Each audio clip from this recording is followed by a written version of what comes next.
We only got the Google Pixel 8 Pro 3 months ago, and the Pixel 9 Pro, which is 9 months away, has been leaked. This comes from Onleaks, who, we all know, has an outstanding track record. And based on this is more than likely what the Pixel 9 Pro will look like. So what does this leak tell us? Well, 3 things. Number 1 is that it's going to have a completely new design, number 2 is that we're also getting a new display, and then number 3 is the Apple effect. More on that later. And I want to start off with the new design. With the Pixel 9 Pro, Google is redesigning their phone for the first time in 3 years. Gone is the iconic Pixel 6, 7 and 8 design with the curved frame and the camera module that blends into the frame, and instead we now have a fully flat frame with a flat camera module too.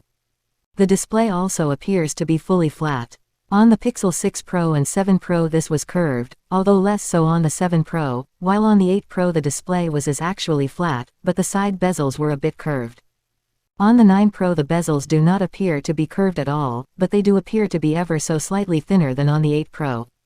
The Pixel 9 Pro's frame does seem to have a slight curve to it, very similar to the iPhone 15 frame, which I do quite like as this will make it more comfortable to hold in the hand. And the frame also appears to be glossy here, making it stand out from Apple's and even Samsung's recent flat frame, both of which are now matte. I do prefer matte frames myself, as of course they don't gather as many fingerprints, although glossy frames do look more premium. Which I do feel is what Google is trying to do here. And because it's polished, it is unlikely that Google would be using titanium. Here we can see that there's only one single speaker grill rather than 2 like on the 8 Pro, with a SIM tray now occupying the space where the other speaker grill used to be. And I guess that's good, since when you're using the Pixel you won't be able to feel the SIM tray all the time like you could on the 8 Pro, which did hurt its quality feel. Also, it is important to remember that even though we visibly lose one speaker, we don't technically lose one speaker, as on the 8 Pro, the right grill was the actual speaker, whereas the left grill was for the microphone, which is still present on the 9 Pro. And even though the camera island doesn't merge with the frame anymore, we still have the antenna bands in the exact same place as before, which tells me that a lot of the internal components have likely remained in the exact same place as with the 8 Pro despite the new body. Which brings us to the camera, and I do really like what Google has done here. They've kept that same Pixel iconic camera strip but improved on it.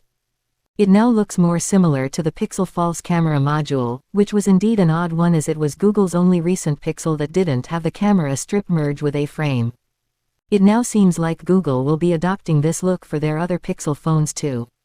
It is hard to say if the camera hardware is getting upgraded or not, as these renders are based on CAD models that do not have the individual dimensions of the modules but only the dimensions of the entire camera strip. Personally, I'd say that it is quite unlikely that we'll be getting any big camera hardware changes with the Pixel 9 Pro as number 1.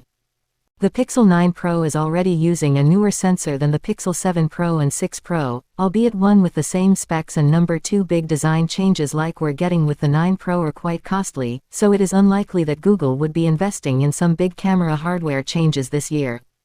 Okay, now one thing that is definitely not changing is the temperature sensor that a Pixel 8 Pro introduced. Initially this was a pretty pointless feature as it never got FDA approved, so all that you could do with it was measure the temperature of random things. But literally yesterday it got announced that you can now measure your body temperature, which tells me that he did manage to get FDA approved, and this makes it far more useful, as if you're feeling on the weather you can just use your Pixel to quickly find out if you're having a fever or not. And this is why Google's keeping this for the Pixel 9 Pro too. And finally, I should also mention the color, which looks to be the same obsidian black as with the Pixel 8 Pro. However, it is worth remembering that the CAD-based renders do not have any color on them, so this was likely just all leaks, as guess the final colors may look different. And speaking of colors, Google has just launched their mint color for the Pixel 8 Pro today. I believe this is the first time ever that Google has done a mint cycle color refresh. I think it looks good. It is very pastel and closer to white than to actual green. So for people who wanted a white Pixel 8 Pro and they weren't happy with the porcelain color, which is more of like a cream, then this would be a great choice for you.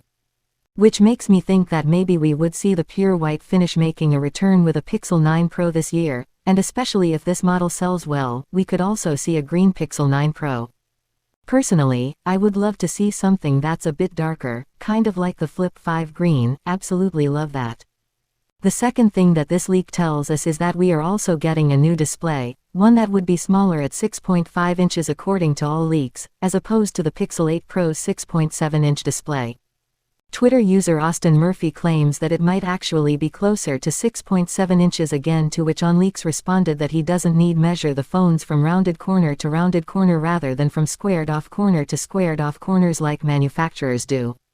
Hence why his measurements may appear smaller. So he hasn't really given us an updated display number, and the original My Smart Price article that Onleaks collaborated on down is still showing 6.5 inches. And if this isn't the case, it would be a notable decrease from the 8 Pro, meaning that Google is either aiming on making their phones more compact this year, or they are aiming on launching 8 Pixel 9 Ultra with an even bigger screen and even more features than the Pixel 9 Pro.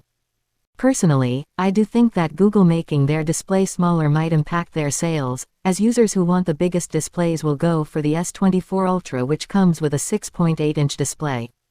Or the iPhone 15 Pro Max, which comes with a 6.7. Or the upcoming 16 Pro Max, which is set to come with a 6.9-inch display. Or any of the other Chinese Android manufacturers, all of which offer some pretty large display sizes. And this is why I am personally hoping for a Pixel 9 Ultra as having such a model that they could then sell it for $1,200 or so. Matching the price of the 15 Pro Max or S24 Ultra would be a great way for Google to add some more advanced camera hardware like a 1-inch sensor or even dual telephoto modules like Samsung tends to do. And the third thing that Asleep tells us is that the Apple effect is real. Although I do love the design of the Pixel 9 Pro more than the 8 Pros, if you were to just look at the front of the phone and change the camera cutout to a dynamic island, it would look identical to an iPhone. Same for the frame, which looks almost identical to the 15 Pro's frame. And Google isn't the only company taking heavy inspiration from Apple's design language. Samsung is doing this too. S24 and S24 Plus also feature flat frames now, and when I was holding them in my hands, they felt almost identical to how an iPhone feels. Personally, I do prefer a flat frame as it adds extra grip. And yes, I know there's only so many ways that you can design a frame in. But still, I'm a bit sad to see that these companies are abandoning their identity in favor of doing what Apple does and trying to appeal more to Apple fans. And this isn't the first time that Apple does something and the entire industry follows. It was the same with headphone jack or the charger in the box. That's the thing. Apple isn't always right, sometimes they make some bad choices, yet the entire industry ends up following Apple despite knowing that some of these choices might be bad for their customers. I don't think that having a flat frame is necessarily a bad choice. I mean, it's not even bad to removing headphone jack or the charger from the box. Of course, having a flat frame might make the phone cheaper and easier to manufacture. And it also could save some space and size, but it also does make the phone feel less comfortable in the hand. And yeah, I would love to know what you have to say about that in your comments.